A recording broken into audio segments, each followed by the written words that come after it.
Halo pemirsa GPR TV dari Sabang sampai Maroke, dari Miangas hingga Pulau Rote. Bertemu lagi bersama saya Mona Azaridisa dalam program Kominfo Newsroom.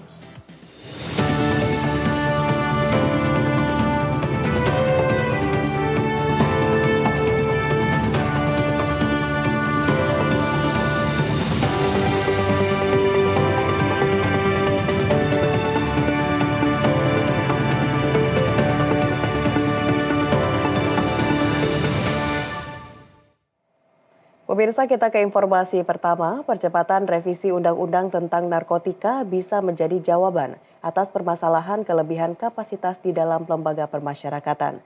Hal ini ditegaskan oleh Menteri Hukum dan Hak Asasi Manusia, Yasona Lawli, dalam rapat kerja bersama Komisi 3 DPR RI di Jakarta.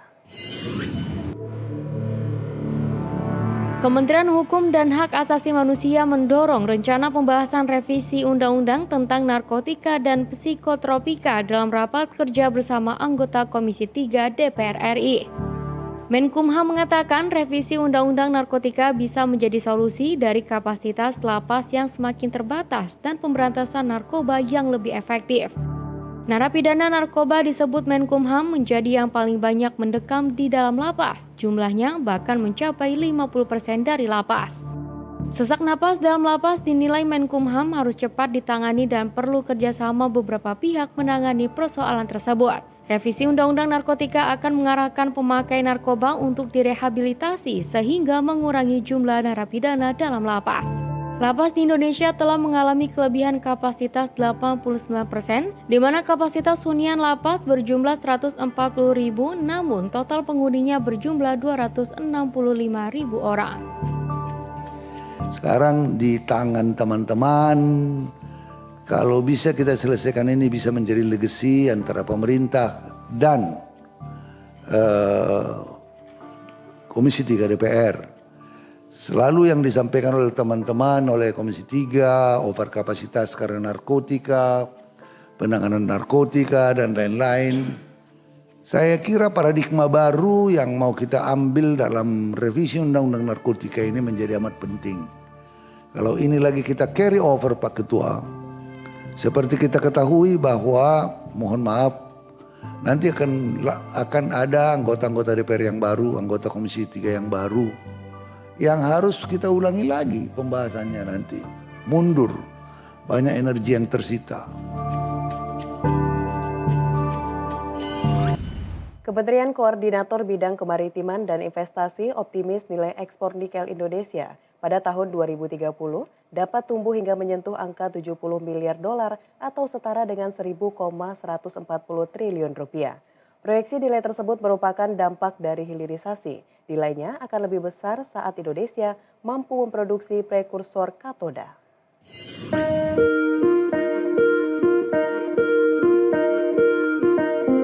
Menteri Koordinator Bidang Kemaritiman dan Investasi Luhut Binsar Panjaitan mengungkapkan nilai ekspor nikel Indonesia pada tahun 2023 mencapai 40 miliar US dollar atau sekitar 651 triliun rupiah. Dalam acara HUT ke-52 Himpunan Pengusaha Muda Indonesia, Menko Luhut optimistis nilai ekspor nikel akan terus meningkat seiring program hilirisasi. Nilainya diproyeksi akan mencapai 70 miliar dolar tahun 2030 atau setara dengan 1.140 triliun rupiah. Program hilirisasi mengubah struktur dan wajah ekonomi Indonesia, khususnya pada komoditas nikel dalam negeri. Penguatan pertumbuhan ekonomi melalui industrialisasi dan hilirisasi sumber daya lama harus dilanjutkan. Angka ini menunjukkan dulu kita ekspor nikel ore hanya 2 miliar dolar, tahun lalu kita ekspor hampir 40 billion dollars, tahun 2030 dengan turunannya sampai pada prekursor, katot, semua itu mobil listrik kita akan bisa ekspor 70 billion dolar.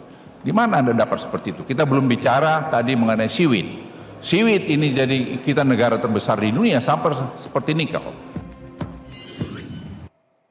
Pemirsa, pada Agustus 2024, Ibu Kota Nusantara akan mulai dihuni oleh aparatur sipil negara, termasuk kepolisian. Wakil Kapolri Komjen Pol Agus Andrianto dalam rapat kerja dengan Komisi 3 DPR menyatakan kepolisian siap para personilnya ke kawasan inti pusat pemerintahan di IKN.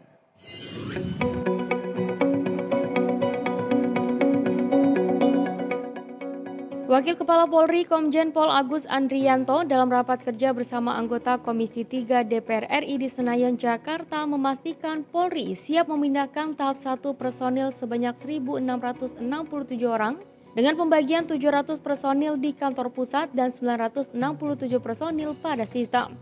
Tidak hanya personil, Polri akan membangun sejumlah kantor pusat yang akan diisi oleh pejabat utama dan staf, kantor Polrestabes, gedung sentra pelayanan kepolisian terpadu, dan 4 kantor polsek. Dan demi menunjang sistem keamanan di IKN, Agus Andrianto mengatakan pusat komando polisi akan mengintegrasikan titik keamanan dengan aplikasi keamanan pusat di IKN. Proses pemindahan disebut Wakapolri membutuhkan anggaran yang memadai. Demi kelancaran proses pemindahan ini, Polri membutuhkan anggaran sebesar Rp49,83 miliar yang akan dibagi dalam pos-pos tertentu.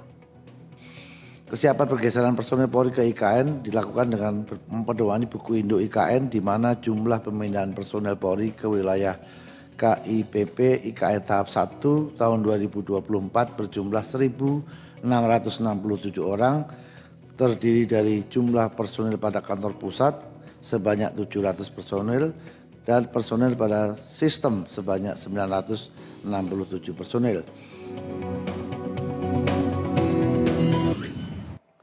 Kepolisian Republik Indonesia dalam 6 bulan terakhir berhasil memutus rantai peredaran narkoba di seluruh Indonesia. Polri mengklaim belasan ribu kasus peredaran narkoba dan menangkap puluhan ribu tersangka.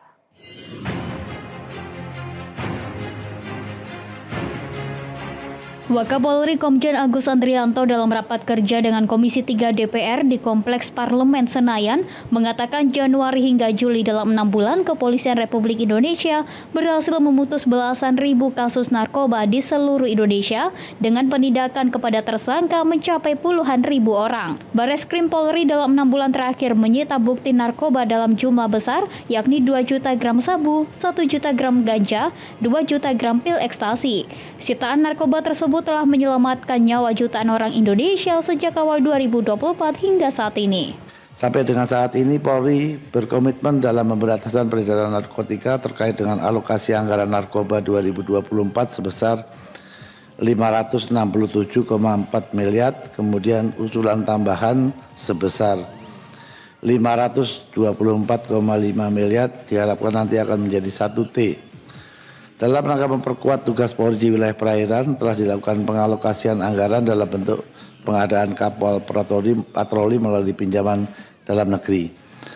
Ada beberapa pengungkapan narkotika sepanjang tahun 2024 yang menyita perhatian publik yang telah mampu diungkap oleh Bareskrim Polri, diantaranya pengungkapan tindak pidana narkotika jenis sabu 10 kg dikemas dalam sebuah kaleng susu merek FNN.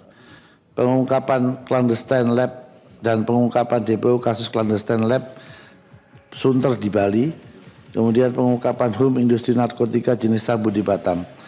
Sepanjang tahun 2023 dan 2024, Bareskrim Polri telah melakukan pengungkapan tindak pidana narkoba dan menyelamatkan kerugian negara.